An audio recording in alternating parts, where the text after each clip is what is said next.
I heard my dad tell my brother, "Don't worry, we'll make your sister pay." I walked away and moved every cent I had that night. What they didn't know was, there are some wounds that never truly heal, wounds inflicted not by strangers, but by the very people sworn to protect you. I thought I knew what betrayal felt like at 28, but nothing, and I mean nothing, prepared me for the chilling night I overheard my own father conspire to ruin my life. Their plan shattered everything I thought I knew about family, but what they didn't realize was that I wouldn't let them take a single penny from me. Growing up in a middle-class suburban neighborhood in Pennsylvania, our family looked picture-perfect from the outside. My dad was an accountant, my mom a sales associate. We had the modest two-story home, the well-maintained lawn, the annual beach vacations. But behind those tidy curtains, a different, far harsher reality played out. One where I, Samantha, the firstborn, was always held to impossibly high standards. My parents expected straight A's, perfect behavior, mature responsibility. From the moment I could understand instructions. An A- wasn't good enough. My father would ask why it wasn't an A+. Second place at the science fair in 4th grade? My mother wondered aloud why I hadn't worked harder for first. Every achievement felt less like a triumph and more like a hurdle barely cleared, constantly measured against an invisible, unattainable perfection. Then came James, my brother, 5 years my junior. And from the day they brought him home from the hospital, it was glaringly obvious he'd be treated differently. My room had plain white furniture. James got a custom-painted race car bed and walls plastered with expensive decals. My gifts were practical, clothes and books. James unwrapped the latest video games, toys, and gadgets. "Your brother is still little," my mother would coo. "Boys need more encouragement," my father would add, as if being a girl somehow granted me a natural immunity to disappointment and neglect. By age 10, my responsibilities included washing dishes, helping with laundry, and keeping my room spotless. James, meanwhile, left a trail of toys and snack wrappers throughout the house without consequence. "Just pick up after him," my mother would sigh when I complained. "He's just being a boy." When I turned 12, babysitting duties were added to my list, making me the unpaid caretaker whenever my parents went out. "You're so mature for your age," they'd say, as if it were a compliment rather than an expectation they'd forced upon me. Christmas when I was 14 still stings. I'd been asking for a laptop for school for months, researching affordable options, explaining how vital it was for my assignments. On Christmas morning, I unwrapped a second-hand laptop that barely functioned. 2 hours later, James tore open the packaging of a brand new gaming computer that cost 3 times what I'd asked for.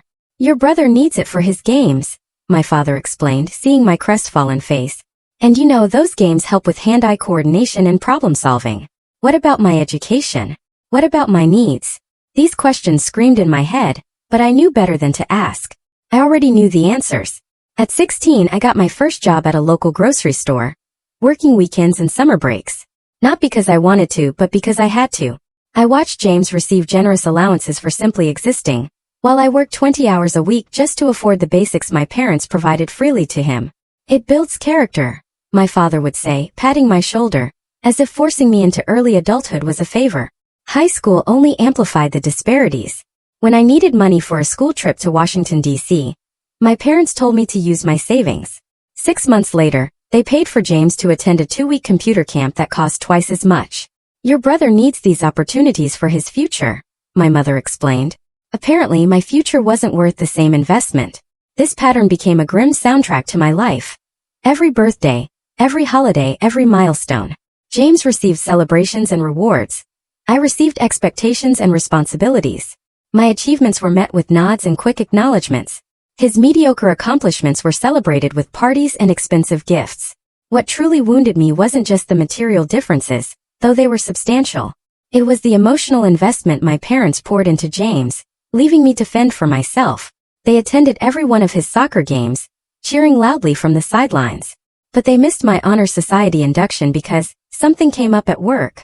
They framed his participation certificates in middle school art projects, while my academic awards collected dust in a drawer.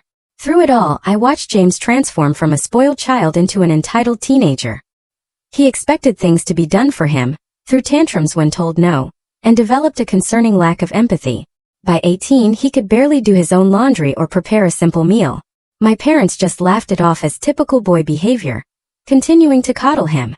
Meanwhile, I retreated further into myself, building impenetrable walls around my heart, focusing on the one thing I could control, my own future. I studied harder than anyone in my class, joined every academic club, and worked those grocery store shifts with grim determination, saving every single dollar. "Why do you always have to be so serious?" my mother would ask when I declined family movie nights because I needed to study. "You'll miss these years when they're gone," my father would comment when I chose work shifts over family gatherings. They never understood that I had already missed out on the family experience they had so freely given to James. I wasn't their child in the way he was. I was their responsibility, their helper, their backup plan, never their priority. By the time I graduated high school as valedictorian, I had already accepted that my success would always be viewed as expected, never exceptional. As I stood at the podium delivering my speech about perseverance and hard work, I looked out at my family.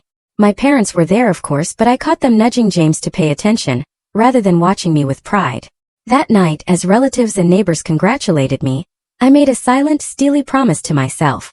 I would build a life so successful, so undeniably impressive, that even my parents would have to acknowledge my worth. Not because I still craved their approval, that had long since died, but because I needed to prove to myself that I wasn't the afterthought they had made me feel like for 18 years. Little did I know this decision would eventually lead me to the most painful betrayal of all, and ultimately to my freedom. The summer after high school graduation passed in a blur of long shifts at the grocery store and frantic preparations for college. I'd been accepted to a respected state university with a partial academic scholarship that covered about 40% of my tuition. It was a proud achievement, yes, but one that still left a significant financial gap. "We need to talk about college," my father said one evening in July, calling me into his home office. My mother sat beside him, her expression carefully neutral. I had always known this conversation was coming. For years, my parents had made vague references to helping with my education. But, sitting across from them that evening, I watched them exchange glances before my father cleared his throat. "We have reviewed our finances," he began, shuffling papers on his desk, "and we have determined that we cannot contribute to your college expenses." The words hit me like a physical blow, though I had half expected them. What came next, however, cut even deeper. "We need to save for James's education," my mother added softly. "You know how prestigious those computer science programs are. They cost a fortune." James was still 3 years away from college. Yet his education was already taking priority over mine. "I understand," I said, because what else could I say? Arguing would change nothing. Crying would only give them the satisfaction of seeing me break. Instead, I asked practical questions about financial aid forms and student loans, taking notes as if this were a business meeting, not another parental betrayal. That night, I revised my budget spreadsheet and applied for every additional scholarship I could find. I also applied to 3 more part-time jobs near campus, knowing I would need to work at least 20 hours weekly to afford books, housing, and the portion of tuition my scholarship didn't cover. By September, I had secured 2 jobs. One at the university library, working 15 hours per week, and another at a coffee shop near campus for weekends. Between classes, work, and studying, I averaged about 5 hours of sleep per night that first semester.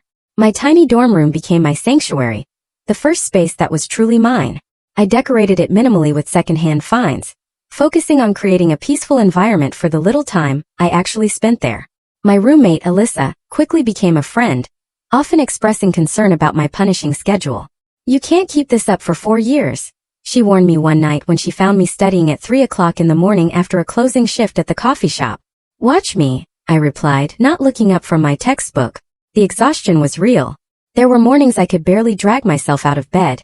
Nights I fell asleep with my face pressed against my laptop keyboard. I caught every cold that circulated through the dorms that first winter, my immune system weakened by stress and lack of sleep. But I never missed a class, never turned in an assignment late, never failed an exam. And most importantly, I never asked my parents for a single dollar. They called occasionally, brief conversations that focused mostly on James's latest achievements. He had made the varsity soccer team. He had been selected for an advanced computer science program. He needed a new laptop for school projects. "We just bought him the newest MacBook Pro," my mother shared during one call. "It cost a small fortune, but your father says it's an investment in his future." I thought about my own ancient laptop, held together with duct tape, but said nothing. During my sophomore year, I declared a major in finance, discovering a genuine passion for the subject beyond its practical career prospects. Numbers made sense to me. Models didn't play favorites or change the rules. There was a clarity and fairness in the world of finance that I had never experienced in my family life. I excelled in my classes, earning the respect of professors who began to mentor me and recommend me for internship opportunities. The summer after my junior year, I landed a coveted internship at a financial firm in New York City. The position paid enough for me to afford a tiny sublet and save a small amount, my first taste of the financial independence I craved. That internship changed everything. My performance impressed the senior management enough that they offered me a full-time position upon graduation, with a starting salary that seemed astronomical to someone who had been counting pennies for years. When I called my parents to share the news, their response was predictably underwhelming. "That sounds nice, honey," my mother said. "Oh, before I forget, James got accepted to that computer science summer program at MIT. We're so proud of him." By the time I graduated summa cum laude with my finance degree, I had worked thousands of hours across multiple jobs, taken out the minimum student loans possible, and secured a position that would allow me to repay those loans within 2 years if I lived frugally. At 22, I moved to New York City and began my career in earnest. My tiny studio apartment was a luxury compared to the shared dorm rooms and summer sublets I had grown accustomed to. For the first time, I could buy groceries without checking prices on every item, and occasionally treat myself to small indulgences like takeout coffee or a new book. I opened multiple savings accounts, each with specific goals: emergency fund, student loan repayment, future home down payment. Every paycheck was carefully allocated, with the majority going to savings rather than spending. The habits of frugality formed during college were not easily broken. Even as my income grew, my hard work at the financial firm paid off quickly. I volunteered for challenging projects, worked longer hours than required, and consistently exceeded performance metrics. My first promotion came after 18 months, followed by another a year later. Each step up the corporate ladder meant increased responsibility, but also increased compensation and benefits. By 26, I had repaid my student loans in full, built a 6-month emergency fund, and begun investing aggressively for retirement. At 27, I had saved enough for a down payment on a small but well-located 1-bedroom condo in Brooklyn. The day I signed those mortgage papers was perhaps the proudest moment of my life. I had a home that was truly mine, purchased with money I had earned through years of sacrifice and determination. Throughout these years, my relationship with my family remained distant but cordial. I called on birthdays and major holidays. I sent appropriate gifts for Christmas and anniversaries. I visited Pennsylvania once or twice a year for brief, often awkward visits, where the conversation inevitably revolved around James and his pursuits. James had eventually gone to college, though not the prestigious computer science program my parents had anticipated. After mediocre high school grades, he had settled for the same state university I had attended, though with the full financial support of my parents. From what I gathered during those stilted family conversations, he changed majors 3 times, took 5 years to graduate with a general business degree, and moved back home afterward, ostensibly to figure out his next steps. At 28, I had built the independent life I had promised myself as a teenager. I had financial security, career success, a home of my own, and a small but loyal circle of friends who had become my chosen family. I had proven to myself that I could survive and thrive without the support that had been so freely given to my brother. And then came that fateful weekend visit home that would change everything. It was my mother's 55th birthday that brought me back to Pennsylvania that April weekend. Despite our complicated relationship, I had never missed acknowledging her birthday. This year, I had decided to make the trip home partly out of obligation, and partly because it had been nearly 8 months since my last visit. I arrived Friday evening with an expensive handbag my mother had been hinting about for months, wrapped elegantly with a card expressing more warmth than I typically felt. My father greeted me with his usual distant politeness, offering a brief side hug before returning to the baseball game on television. "Samantha, you finally made it," my mother said, accepting the gift with a smile that didn't quite reach her eyes. "James has been here since Thursday." Of course he had. James, now 23, still lived at home despite having graduated college the previous year. He emerged from the kitchen with a beer in hand, looking virtually unchanged from my last visit. His designer clothes and new smartwatch suggested he wasn't struggling financially, despite his lack of steady employment. "The corporate drone returns," he said by way of greeting, smirking slightly. "How's life in the big city?" "Busy but good," I replied neutrally, having learned long ago that sharing details of my success only led to uncomfortable silences or quick changes of subject. Dinner that evening was a familiar exercise in discussing James's life and achievements, meager as they were. He had applied for a few positions in tech companies, but was being selective about his options. He had joined a recreational soccer league. He was considering taking a coding boot camp that would really launch his career. The program cost $12,000, my mother mentioned. "But your father and I think it's a worthwhile investment." I nodded and took another bite of lasagna, the irony a bitter taste in my mouth, thinking about how they had balked at contributing even a fraction of that amount to my college education. After dinner, James disappeared to meet friends at a local bar, while I helped my mother clean up the kitchen. We made small talk about her friends, her garden club activities, the neighbor's new renovation project. It was the superficial conversation of acquaintances, rather than the intimate discussion of mother and daughter. "We'll celebrate properly tomorrow," she said as she wiped down the counters. "I have reservations at Giovanni's for 6 o'clock. Giovanni's was the most expensive restaurant in town, a place reserved for truly special occasions." I nodded again, knowing I would be expected to contribute significantly to the bill, despite the fact that my parents had made the reservation. By 10:30 the house was quiet. My parents had retired to their bedroom, and I was settled in my childhood room, now converted to a generic guest room, all traces of my adolescence removed. James had not yet returned from his night out. Unable to sleep in the unfamiliar bed, I decided to go downstairs for a glass of water. The house was dark as I quietly made my way down the stairs, careful to avoid the third step that had always creaked. As I approached the kitchen, I heard the front door open and close softly, followed by hushed voices. James had returned, and it seemed my father had gotten up to speak with him. I froze in the hallway, not wanting to interrupt what sounded like a serious conversation. I was about to turn back when I heard my name mentioned. "Samantha doesn't need to know," my father was saying, his voice low but clear in the quiet house. "This stays between us." I should have walked away then. Some part of me knew that whatever I was about to hear would change things irrevocably, but I remained rooted to the spot, hidden in the shadows of the hallway. "How bad is it?" my father asked. James sighed heavily. "About $40,000 now. The online poker sites, the credit cards. It all added up faster than I realized." My breath caught in my throat. $40,000 in debt? How had he managed that while living rent-free with our parents? "Christ, James," my father muttered. "Your mother cannot know the full amount. She thinks it's half that."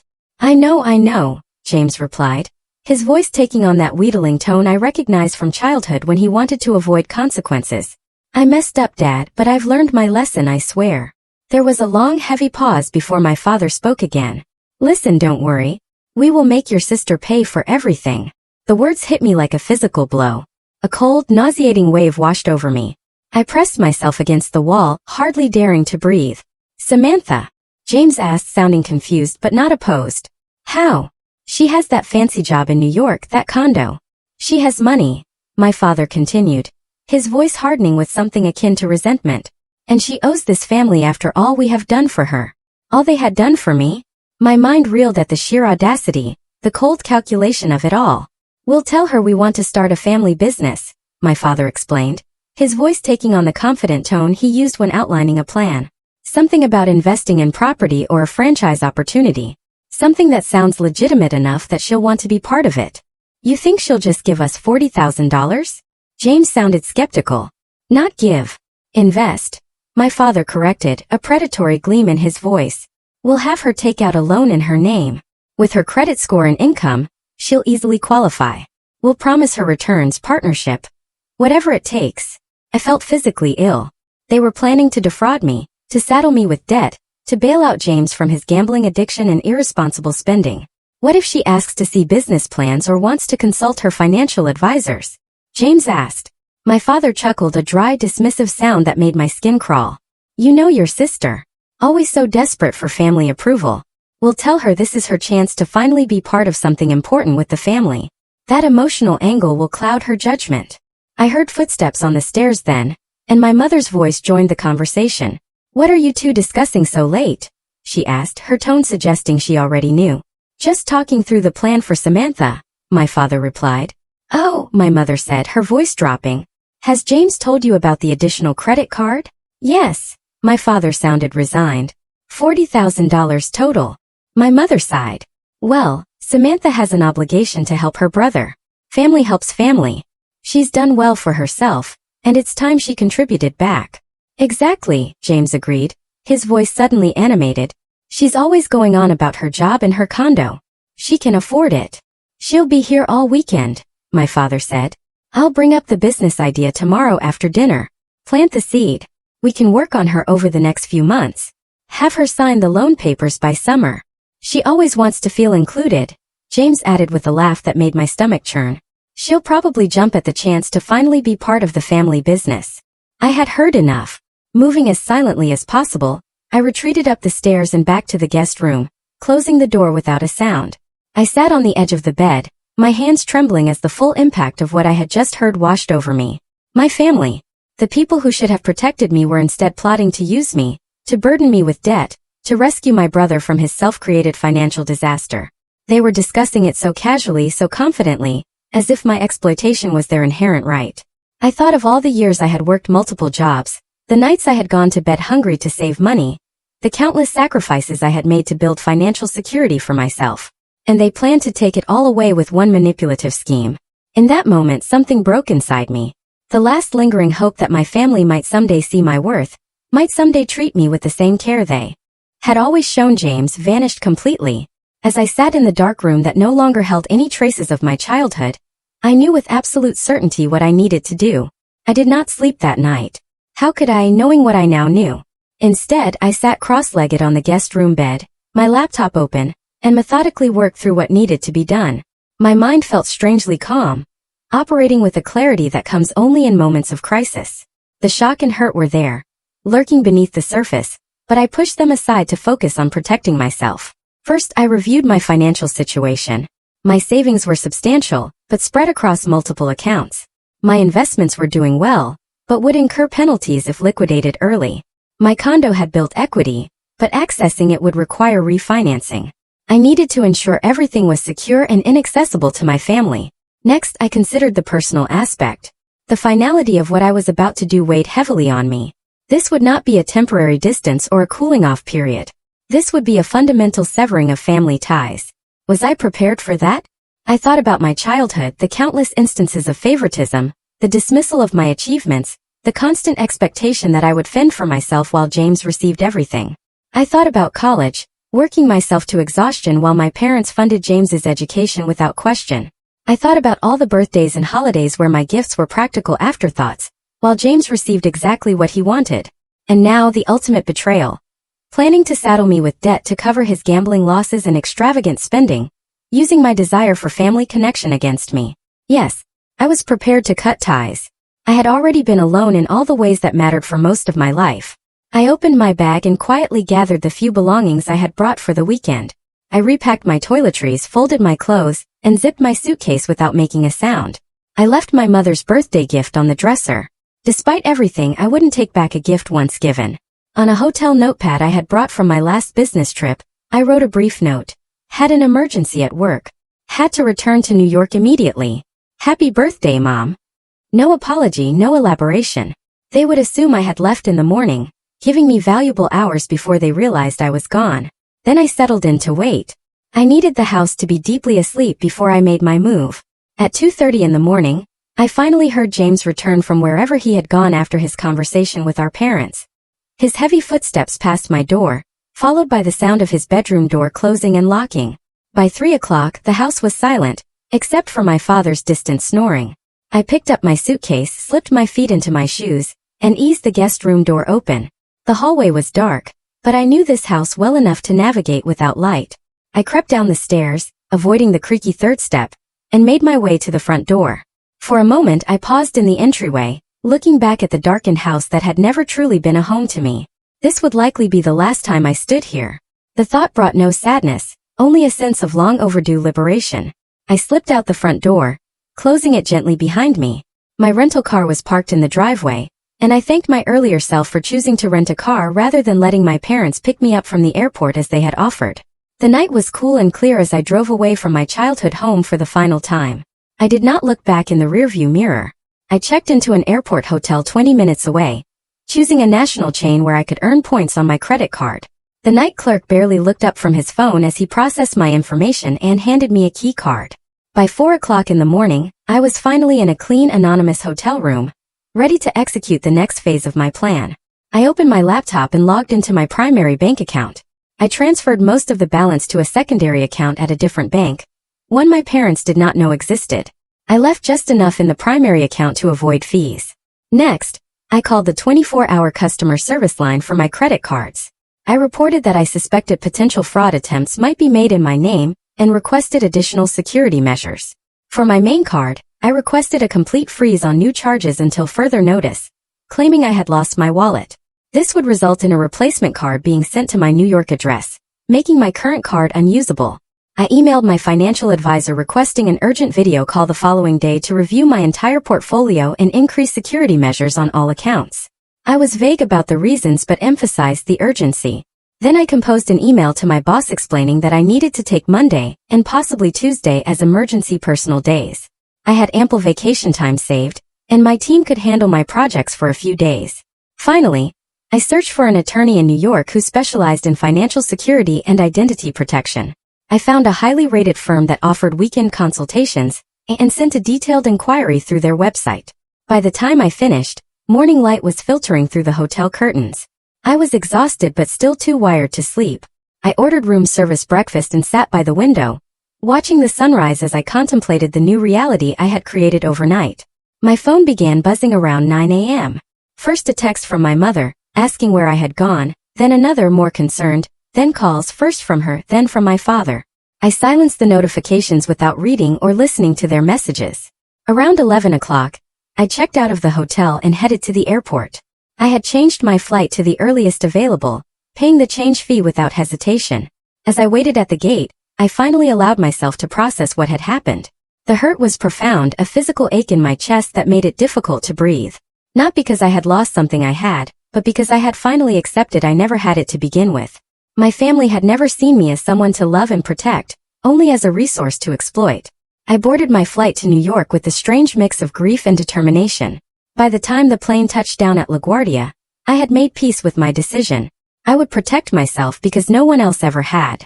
As I unlocked the door to my condo that evening, I felt a profound sense of homecoming. This space, purchased with my own hard-earned money, represented everything I had built for myself, despite my family's lack of support.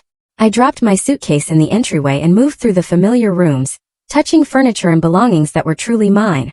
Then I opened all the windows, letting the cool evening air sweep through the space, symbolically clearing out the last vestiges of my family's toxic influence. Tomorrow would bring practical challenges.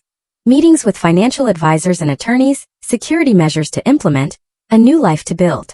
But tonight, in the safety of my own home, I allowed myself to feel the full range of emotions I had been suppressing. I cried for the little girl who had never been enough.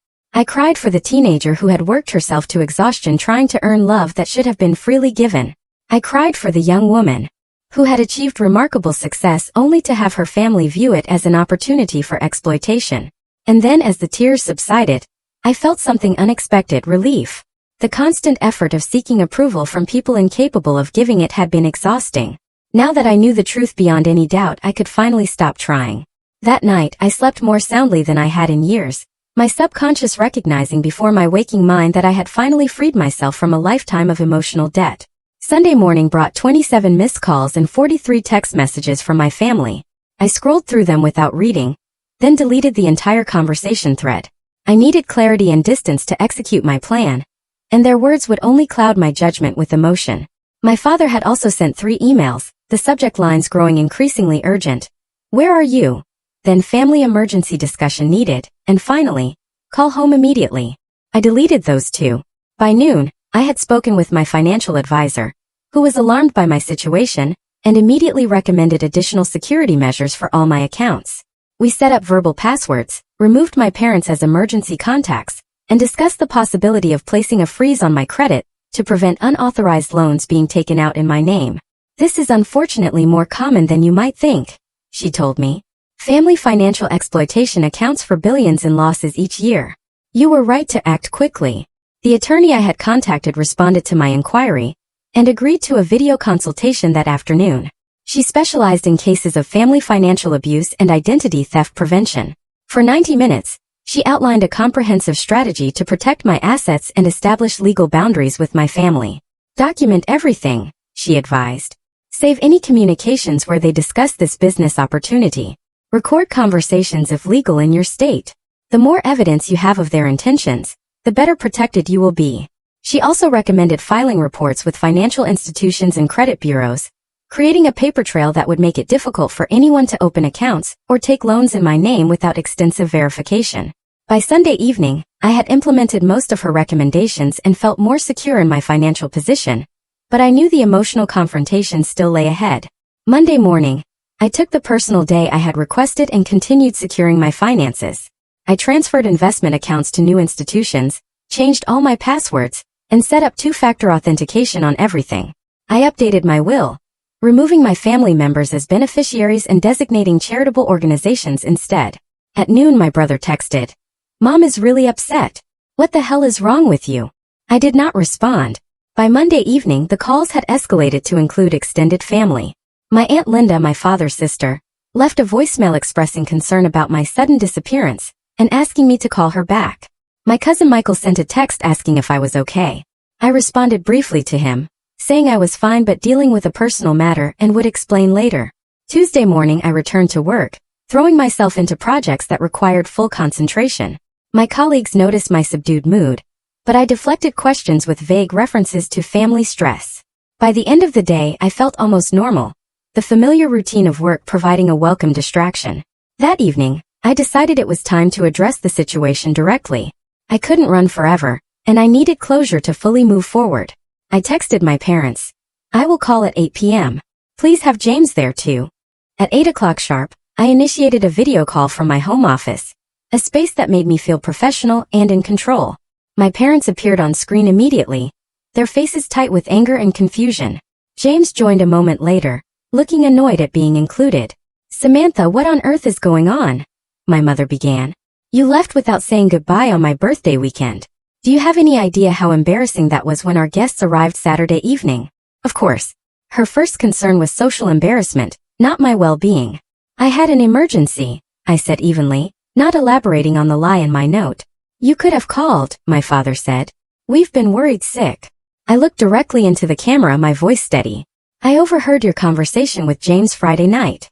The silence that followed was confirmation enough. My father's face drained of color. James looked away from the camera. Only my mother seemed confused. "What conversation?" she asked. "The one about James's $40,000 of gambling debt. The one where you planned to trick me into taking out a loan to pay it off. The one where you talked about manipulating my desire for family connection to get me to sign the papers." My mother's confusion gave way to shock as she turned to look at my father. Apparently, she had not been aware of the full extent of their plotting. "We were just discussing options," my father began, his tone defensive. "Nothing was decided." "You said, 'Don't worry, we'll make your sister pay for everything,'" I countered. "You called me a corporate drone with money to spare. You talked about me like I was an ATM, not your daughter." James finally spoke up. "You were eavesdropping on a private conversation. Real mature. Interesting that your concern is my overhearing your plan, rather than the fact that you were planning to defraud me," I replied coldly. "No one was going to defraud you," my father insisted. "We were going to propose a family business opportunity, something that would benefit everyone." "Stop lying," I said. "I heard everything. I know about the gambling debts, the credit cards, the plan to have me take out a loan in my name.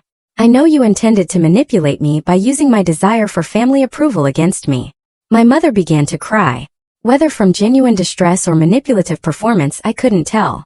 "Families help each other," she said between sobs. "James made some mistakes, but he's still your brother. When has this family ever helped me?" I asked, the words sharp, honed by years of silent resentment. "When I needed help with college, you told me to take out loans and work jobs. When I needed emotional support, you were too busy cheering for James. When I achieved success despite your lack of support, you saw it as an opportunity to exploit me." My father's expression hardened. "You have always been selfish, Samantha. Always thinking about yourself instead of the family." I laughed without humor. "That is rich coming from you." My gaze was unwavering.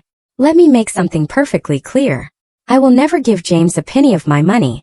I will never co-sign a loan, invest in a fake family business, or financially entangle myself with any of you in any way." "You ungrateful little," my father began, but I cut him off. "I have secured all my accounts. I have consulted with attorneys. I have documented this conversation. If you attempt to access my finances or use my identity in any way, I will press charges without hesitation." James scoffed. "Always so dramatic." "I am not being dramatic," I stated, my voice like ice.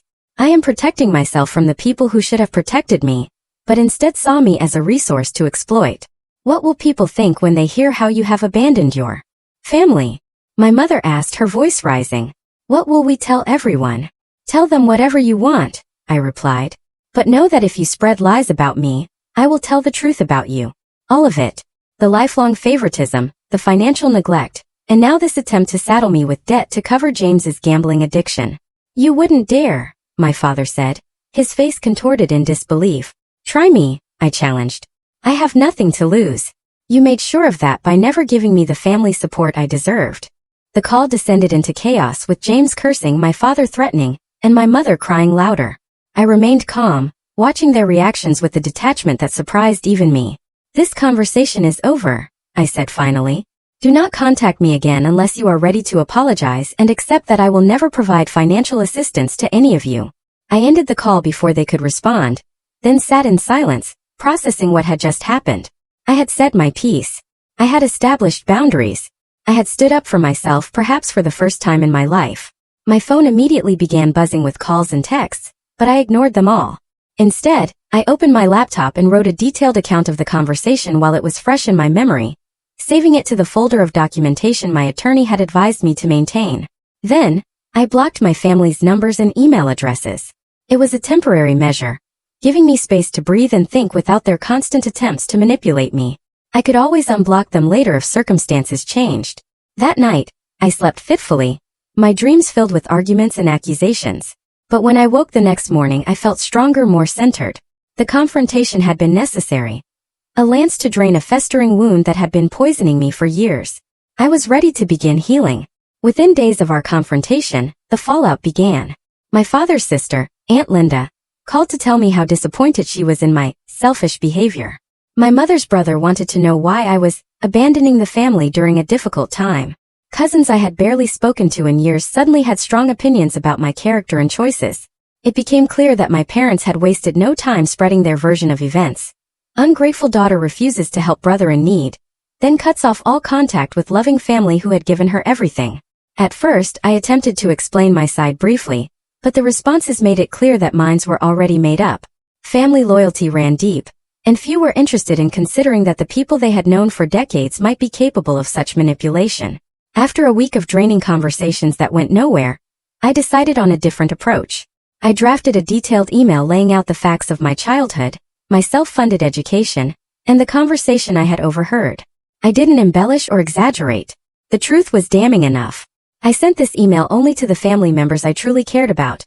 My grandmother Rose, who had always shown me kindness, my cousin Rachel, who had been something of a friend during childhood summers, and my uncle David, my mother's younger brother, who had occasionally noticed and commented on the disparity in how my brother and I were treated. I don't expect you to take sides, I wrote in closing. I only ask that you consider there might be more to this story than what you have been told. I have removed myself from a harmful situation, and I hope you can respect that decision, even if you don't fully understand it. The responses surprised me. My grandmother called the next day, her voice shaking with emotion. I always saw how they treated you differently, she admitted. I said something to your mother once years ago, but she dismissed me. I should have been more persistent. I should have done more to protect you. Rachel replied with a simple message. I believe you. She shared her own observations of family gatherings where James received attention and praise, while my achievements were minimized or ignored. Uncle David's response was the most unexpected. He invited me to lunch and over pasta at a quiet restaurant, revealed that he had recently cut contact with my mother for similar reasons. Your mother and father have always had a blind spot when it comes to James, he said. I'm not surprised it escalated to this. You did the right thing protecting yourself. These small validations were healing, bright spots in what was otherwise a difficult period of adjustment. While I had been functionally independent from my family for years, the finality of this break brought unexpected waves of grief. Not for what I had lost, but for what I had never had. Parents who protected rather than exploited me, who celebrated rather than utilized my success. At work, I threw myself into new projects, volunteering for challenges that required intense focus and long hours. My boss noticed my increased dedication and mistook it for ambition rather than distraction. Whatever has lit this fire under you, I'm all for it, he said during our monthly review. Your performance has been exceptional. The praise felt good, a reminder that in my professional life, hard work and integrity were recognized and rewarded in ways they never had been by my family. In my personal life, I made a conscious effort to strengthen relationships with friends who had shown themselves to be trustworthy and supportive. I had always kept people at a certain distance, a habit formed from years of emotional self-protection. Now I allowed myself to be more vulnerable, sharing more of my true thoughts and feelings. Lisa, my closest friend since college, had always sensed there was something complicated about my family situation, even though I rarely discussed it. "I always thought it was strange how little you talked about them," she said when I finally shared the full story over dinner one night. "Now I understand why." 3 months after the confrontation, I decided I needed a complete change of environment. My company had an opening in their San Francisco office, and I applied for a transfer.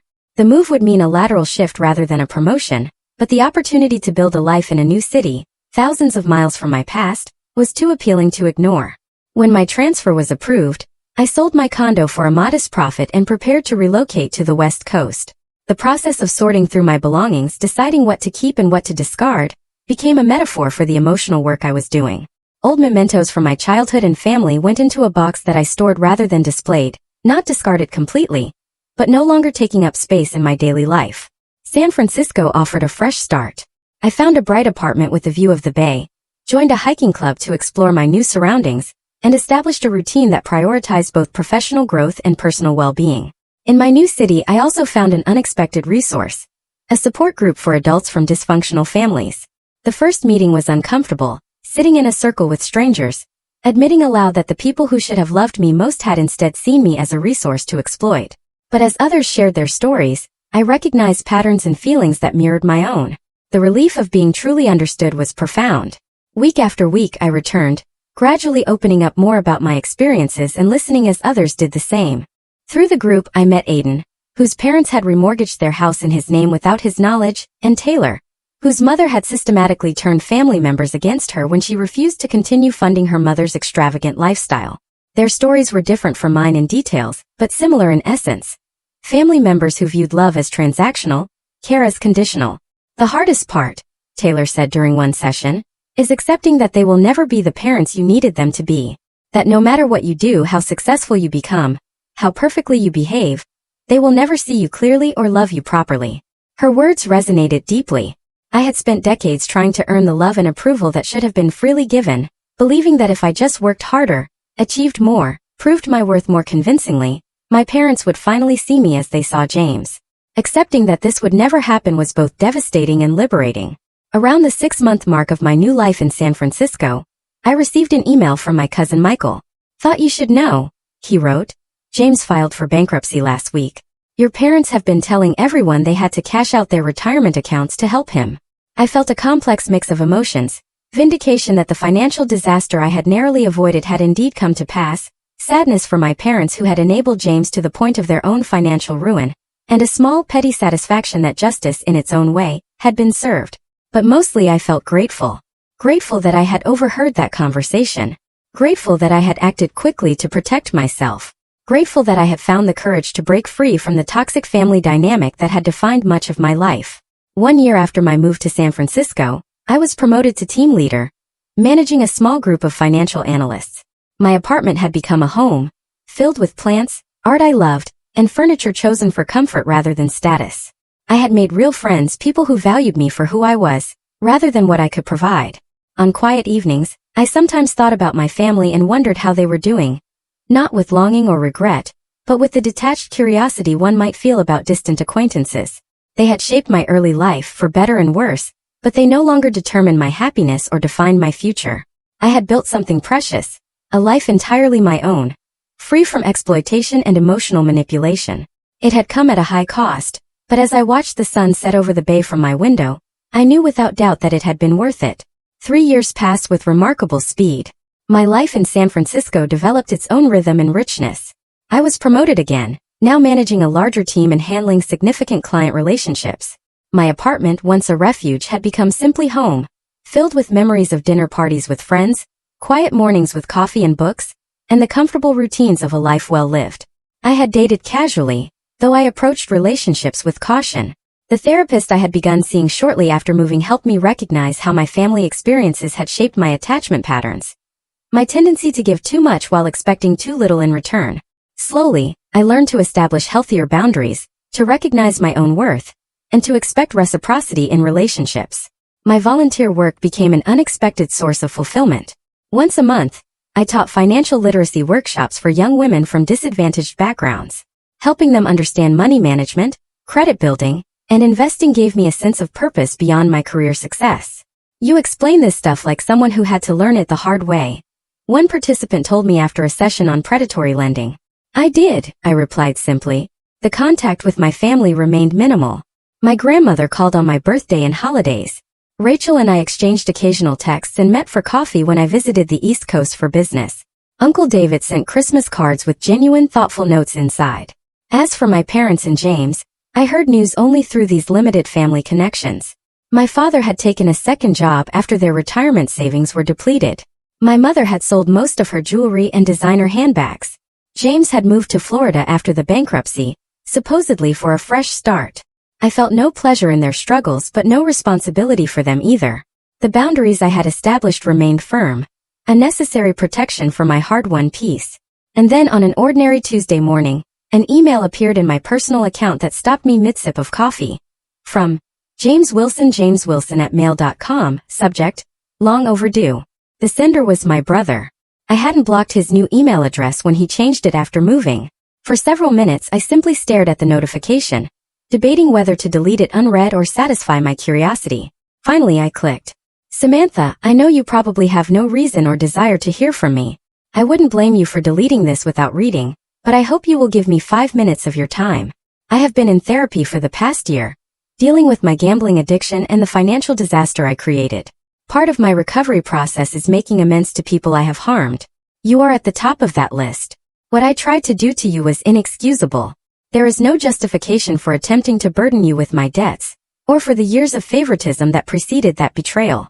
I was spoiled, entitled, and completely oblivious to my own privilege within our family dynamic. Since the bankruptcy, I have had to support myself for the first time. I work 2 jobs now, live in a tiny apartment with roommates, and am slowly rebuilding my credit, one payment at a time. In other words, I am finally living the reality you dealt with your entire life. I don't expect forgiveness. I don't expect a relationship. I simply wanted you to know that I recognize the harm I participated in, and I am genuinely sorry. James.